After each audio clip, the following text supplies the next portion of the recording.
Hello everybody, this side Dilip Singh Asola from DSA classes Udaipur. तो आज इस पर्टिकुलर चैप्टर की बात करेंगे, बिजनेस एनवायरनमेंट की बात करेंगे। ये पार्ट नंबर सेकंड रहने वाला है। इसके अंदर जो नेक्स्ट जो जो आपके टॉपिक्स है वो सब चीज जो कवर है वो अपन करेंगे। जो अब नेक्स्ट टॉपिक की बात करते हैं सर, नेक्स्ट टॉपिक का नाम क्या है सर? जो आपका नेक्स्ट टॉपिक है उसका नाम है इंपॉर्टेंस ऑफ बिजनेस एनवायरनमेंट। क्या इंपॉर्टेंस ऑफ बिजनेस एनवायरनमेंट की इस पर्टिकुलर वीडियो के अंदर बात करेंगे। तो सर इंपॉर्टेंस कितनी है बिजनेस एनवायरनमेंट की? तो इसके सिक्स सिक्स पॉइंट है। बोलो कितने पॉइंट है? सिक्स। कितने? 6.1, 2, 3, 4, 5 और 6। जब भी आप 6 पॉइंट पढ़ लोगे तो कहीं ना कहीं आपके इंपोर्टेंस ऑफ बिजनेस एनवायरनमेंट क्या होती है, जो सारी चीजें आपको अच्छे से समझ में आ जाएगी। फर्स्ट पॉइंट आपका है enable the firm to identify opportunity and getting the first mover advantage. Second point is help the firm to identify the threats and the early warning signals, helpful for the typing and assembling resources, helpful to adjust and adapt the rapid changes, help in the planning and the policy making and improvement in the performance। ये कुछ 6 points है किसके? Importance of business environment के।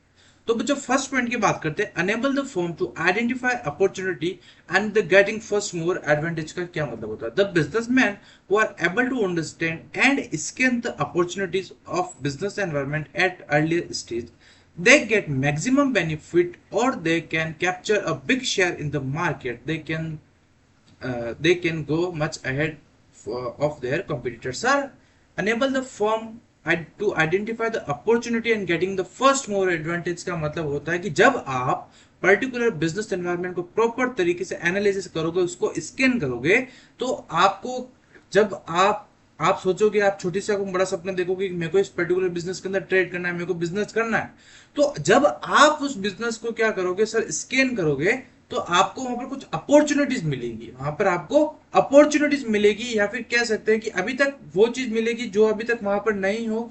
तो आपको ये सब चीजें कब मिलेगी? न्यू एडिशन चीजें, अपॉर्चुनिटीज कब मिलेगी सर? अपॉर्चुनिटी तब मिलेगी जब आप पर्टिकुलर बिजनेस को क्या करोगे? प्रॉपर स्कैन करोगे। इसका बेस्ट एग्जांपल बात करते हैं, जब एलपीजी आया था, इंडियन इकोनॉमी में पढ़ते हैं एलपीजी, लिबरलाइजेशन, प्राइवेटाइजेशन, ग्लोबलाइजेशन।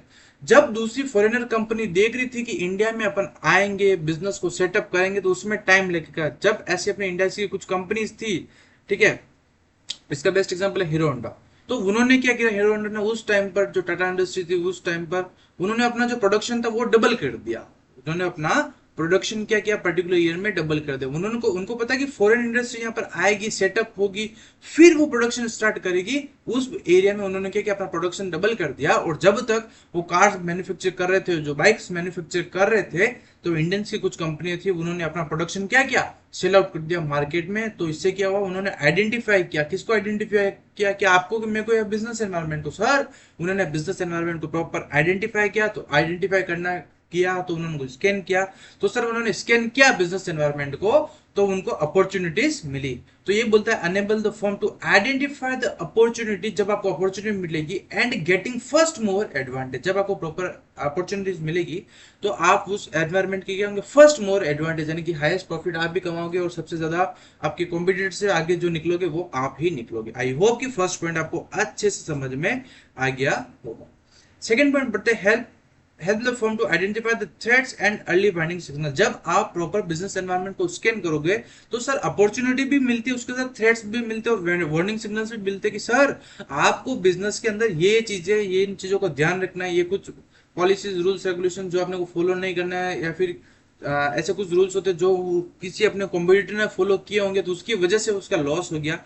तो जब आप सर प्रॉपर बिजनेस एनवायरनमेंट को स्कैन करोगे तो आपको बिजनेस एनवायरनमेंट अपॉर्चुनिटी के साथ साथ सर थ्रेट्स और वार्निंग सिग्नल भी प्रोवाइड करवाता है। तो businessman who are able to scan and understand the business environment on time get a warning signal to deal with the constant of the negative policy of the business environment. Timely scanning of the business environment and the qualitative information which businessman get is taken to the warning signal and changes in made in the and the company according। यानी कि sir जब आप business को proper scan करोगे तो कुछ चीजें ऐसी मिलेगी जो वार्निंग सिग्नल मिलेंगे कि इसके ऊपर अपने को काम नहीं करना है। अगर उन पॉइंट्स के ऊपर काम करेंगे तो हो सकता है कि इन फ्यूचर आप प्रॉफिट अर्न नहीं कर सकते हो, और जो आपका बिजनेस का जो क्राइटेरिया है या फिर एरिया है, जो बिजनेस एनवायरनमेंट से बिजनेस एग्जिट कर रहा है, उस एरिया से आप बाहर निकल जाओ। जैसे कि स्कूल की बात करते हैं, जो स्कूल जो टाइम के साथ में चेंज नहीं हो रहा है, जो डिजिटल प्लेटफॉर्म्स नहीं ला रहे, क्लासरूम में डिजिटल नहीं कर रहे, जिनके पास ग्राउंड नहीं है, तो वो एक टाइम आएगा, तो अभी हो सकता है उनके पास कोई मोनोपोली हो तो वो अच्छी तरह से मतलब रन कर रहे हो स्कूल, लेकिन एक टाइम के बाद में अगर आप बिजनेस एनवायरनमेंट को नहीं समझोगे, कुछ वार्निंग सिग्नल्स अगर दे रहा है बिजनेस एनवायरनमेंट, आप उन वार्निंग सिग्नल्स के ऊपर भी आप फोकस नहीं कर रहे हो, तो कहीं ना कहीं एक ऐसा टाइम आएगा तो वहां पर अपने को क्या करना पड़ेगा कि अपना जो बिजनेस है उससे आप अलग हो जाओगे, ठीक है।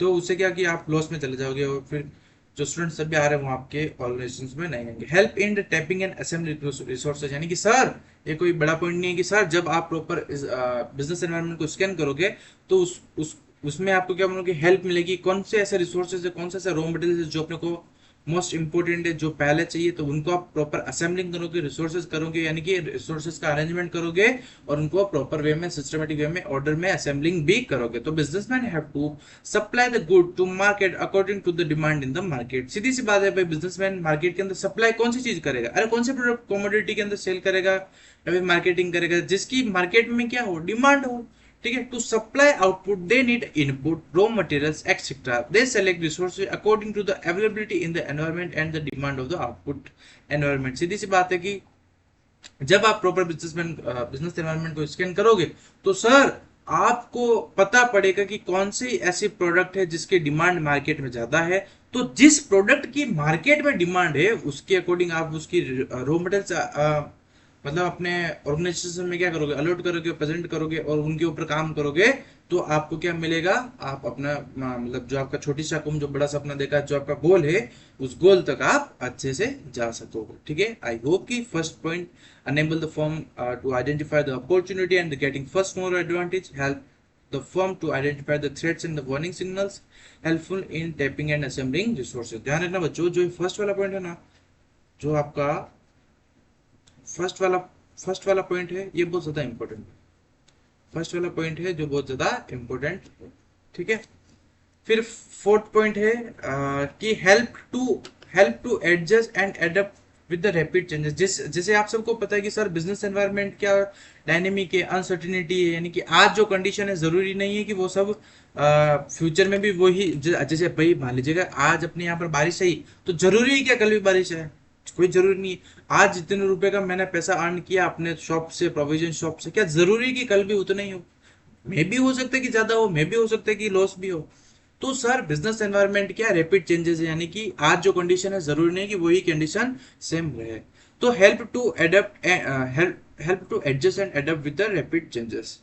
Today's changes are taken place very fast and these changes have a great impact on business. So it is essential to understand these changes as earlier as possible. Business environment scanning help to the companies to scan and understand these changes with environment scanning. Businessmen make changes in their internal environment also to the matching to the external environment. So environment scanning help in the coping with the rapid changes, यानी कि जहां पर business environment, जहां पर external environment में जहां पर change आ रहा है, तो एक्सटर्नल एनवायरनमेंट को सर देखते हुए आपको कहीं ना कहीं आपकी ऑर्गेनाइजेशन के अंदर, यानी कि जो इंटरनल एनवायरनमेंट है, इंटरनल एनवायरनमेंट क्या होता है, जो आपकी कंपनी की जो बाउंड्री है, जो आपकी कंपनी का जो ऑर्गेनाइजेशन है, उसके अंदर भी कहीं ना कहीं एक्सटर्नल एनवायरनमेंट को देखकर आपको चीजों को क्या करना पड़ेगा सर, उन चीजों को आपको चेंज आउट करना पड़ेगा, ठीक है।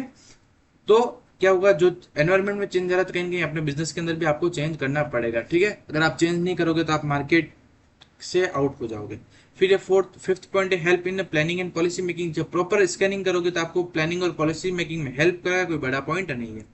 Plans and policy in the organizations are formed keeping in the mind the environment, so these must be made by keeping in mind the environment factors. Through environment scanning we can make plans and policy to remove the threats and grab the opportunities, ठीक है। जो plans and policies बनाएंगे तो किसी हिसाब से बनाएंगे, क्या थ्रेट्स को देखकर बनाएंगे, क्या नहीं सर। बिजनेस एनवायरनमेंट आपको, जब हम बिजनेस एनवायरनमेंट को प्रॉपर स्कैनिंग करते हैं, प्रॉपर स्कैन करते हैं, तो बिजनेस एनवायरनमेंट अपने को दो चीजें देता है सर। क्या क्या दो चीजें देता है, बिस्किट या कुरकुरे? नहीं, ना तो बिस्किट देता है ना कुरकुरे देता है सर। बिजनेस एनवायरनमेंट आपको एक तो थ्रेट्स प्रोवाइड करता है और एक अपॉर्चुनिटीज प्रोवाइड करता है। तो थ्रेट्स है, उन चीजों को अपने को ध्यान रखना है, उनके ऊपर काम नहीं करना है। सर जो अपॉर्चुनिटीज हैं, ठीक है, क्या जो अपॉर्चुनिटीज है उनके ऊपर देखकर आपको काम करना है, तो आप क्या हो जाओगे, फर्स्ट मूवर एडवांटेज हो जाओगे और उस टाइम पर आप सबसे ज्यादा पैसा अर्न करोगे। ठीक है, तो प्लान एंड पॉलिसी अपने अपॉर्चुनिटीज के बेस पर बनानी है, थ्रेड्स के बेसिस पर नहीं बनानी है। लास्ट पॉइंट इंपोर्टेंस का है इंप्रूवमेंट इन परफॉर्मेंस। जब आप प्रॉपर बिजनेस एनवायरनमेंट को स्कैन करोगे, एनालिसिस करोगे प्रॉपर एक्सटर्नल एनवायरनमेंट को, जो एक्सटर्नल एनवायरनमेंट में चेंज आ रहा है, कहीं ना कहीं उन चेंजेस को आप आपके इंटरनल एनवायरनमेंट में भी चेंज करोगे, तो कहीं ना कहीं आपको इंप्रूवमेंट में भी सीधी सी बात है परफेक्शन दिखेगा, इफिशिएंसी आएगी, इफेक्टिवनेस आएगा। तो जो आपका गोल है सर, जो आपका गोल है वो 100% अचीव होगा। With continuous scan of business environment, companies can easily improve their performance by making changes in internal environment matching to the external environment. A business can stay in market for a long period and capture a big share in the market. जब आप external environment को compare करोगे किससे, आप external environment को compare करोगे आपके internal environment को, तो आप 100% अच्छे से प्रॉफिट अर्न कर सकोगे। ठीक है दोस्तों, चलेगा, यहाँ पर आपकी इंपोर्टेंस होती है खत्म। एक छोटा सा टॉपिक है डिमोनेटाइजेशन। डिमोनेटाइजेशन का मतलब था सर नोटबंदी। अरे मोदी सरकार, मोदी जी ने क्या किया था सर, मोदी जी ने नोटबंदी की थी। ठीक है, तो आपको बताना है कि नोटबंदी कब हुई थी, किस डेट को हुई थी नोटबंदी। ठीक है, डिमोनेटाइजेशन का मतलब क्या मतलब होता है बच्चों, नोटबंदी। Demonetisation is a situation where a central bank का क्या मतलब होता है, आपको सबको पता है कॉमर्स वालों, सेंट्रल बैंक का मतलब होता है दादाजी, of a country withdraw the old currency note of a certain demonetisation of the official mode of payment. ठीक है, तो सर कब हुई थी वो आपको ध्यान रखना है, ऑन 8 नवंबर। कब हुई थी सर, 8 नवंबर 2016 को हुई थी। ठीक है, इसको आपको रीड करना है, एक बार इसको रीड कर लेना अच्छे से, कौन कौन सी नोट्स को उन्होंने डिमोनेटाइजेशन किया था, ये कुछ उसका बारे में लिख रखा है, वो आपको पढ़ना है। ठीक है, AIIMS and impact of the demonetisation, ये भी आपका होमवर्क है कि इसको एक बार रीड कर लेना। ठीक है, तो बच्चों आज अपन ने इस सीरीज के अंदर क्या देखा सर, आज हमने सीरीज के अंदर जो 6 पॉइंट्स थे किसके, आपके मेरे इंपोर्टेंस ऑफ बिजनेस एनवायरनमेंट के सर, बिजनेस एनवायरनमेंट के जो 6 पॉइंट्स थे उनको अपन ने अच्छे से पढ़ा। ठीक है, और डिमोनेटाइजेशन है, जो नोटबंदी है वो कब आई थी वो देखा अपन ने, और जो पॉइंट्स है वो आपको अच्छे से पढ़ना है। तो बच्चों अगर यहाँ तक किसी को कुछ भी डाउट हो तो आप जो हमारे व्हाट्सअप नंबर जो आपको गिवन है वहां से अपन कनेक्ट हो सकते हो। तो नेक्स्ट वीडियो के जरिए अपन जल्दी मिलेंगे, और एक टॉपिक और रह रहा है इस वीडियो को, उसको अपन कंप्लीट करेंगे। Thank you and have a nice day team DSN.